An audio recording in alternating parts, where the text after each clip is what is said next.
Today, I was asked to come to the CIMM forum today to talk about the new metrics that we're going to need for cross-platform research, and particularly we were focused on the video component today. And basically my message today was that really there are no new metrics. The metrics that we've been using over the last 50 years essentially can work again. And I really boiled it down into three parts. We need to know how many people, consumers, are sort of using or watching video across different platforms, both traditional and digital. How often are they doing this throughout the day, week, month? And then how much time do they spend when they actually do it?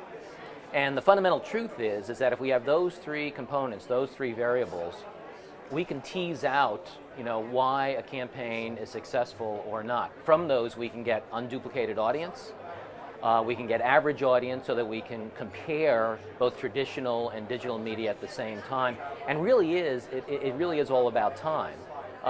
It's not just about unduplicated audience. In other words, if we reach 1 million people, okay, that's fine, but how engaged were they in the content? For that, we really truly need a measure of time. And I think what we discussed throughout it actually started earlier today with the panel, this whole concept of average audience. The panel was talking about that before I even got to it, which is sort of a simple way to allow us to have sort of a common measurement based on a common denominator of time so that we can make comparisons, basically so that we can speak the same language. The industry on the digital side, talks about impressions, but an impression in the digital world is very different than it is in tradition. The digital impression is very different from the traditional impression. In that, on the traditional side, an impression is built from different exposures, unduplicated audience over time. An impression on the digital side is simply an exposure, and we add those up.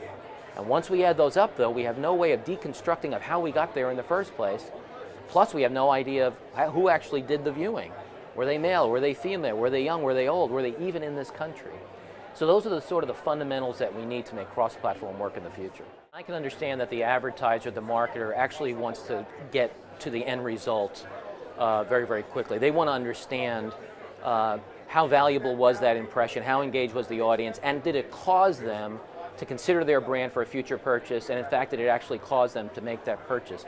My belief, though, is that we're missing so much at the front end, at the middle end, and the back end that we have to sort of, walk before we run. We talked today about a planning solution that CIMM has introduced to the marketplace in USA Touchpoints. David Schiffman did a great job of reviewing that.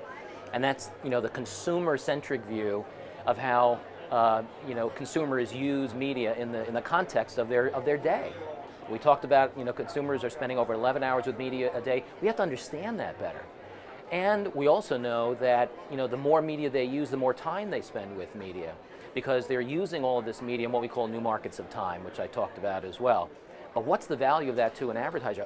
The problem is today we don't even know what the exposure is. We don't even have a regular measure of how many people are using television and online and mobile and tablets and audio, for example, in the same day, and how much time they spend and what the value of those touch points are. Once we do that, once we can have fundamental measurement of how many, how long, and how often, we can then start to address the questions of what the impact is, right? That's really an ROI question. But we need the fundamentals first, I believe.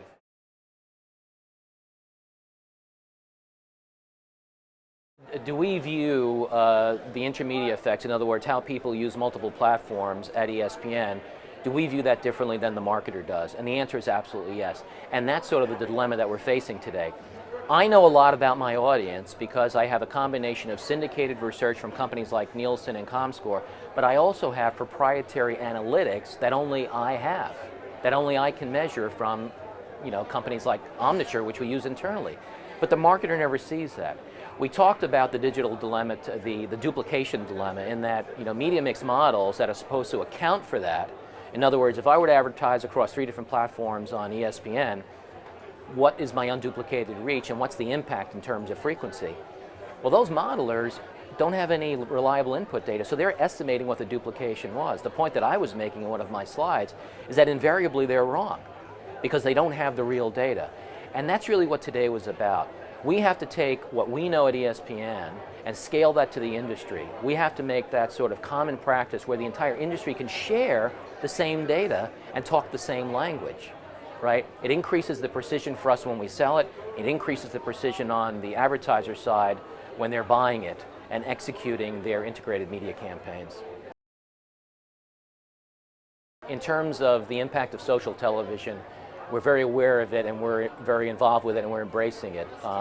If you think about it, sports is sort of the original sort of social currency in this country. It's something that we talk about all the time. We talked about it today, you know.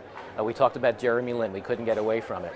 And so, absolutely, you know, we believe that ESPN is a driver of social currency, and social currency, there's a back channel where that social currency then, or that social dynamic actually drives interest in sports.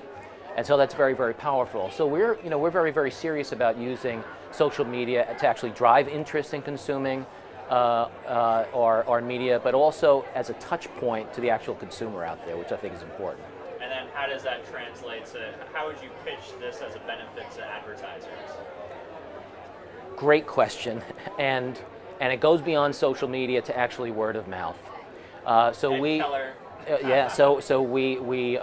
very big clients of Keller Fay and their measure of word of mouth. And we've proven over the last 3 years that seeing advertisements and engaging with advertising across our platforms creates a multiplier effect, where that even if you weren't a consumer of ESPN media, you may be a recipient of its impact because you spoke to somebody either through social media or in fact in person, right? What a concept. Or over the phone or through texting. This multiplier effect is very, very important for marketers to know, and it's sort of the ultimate in earned media.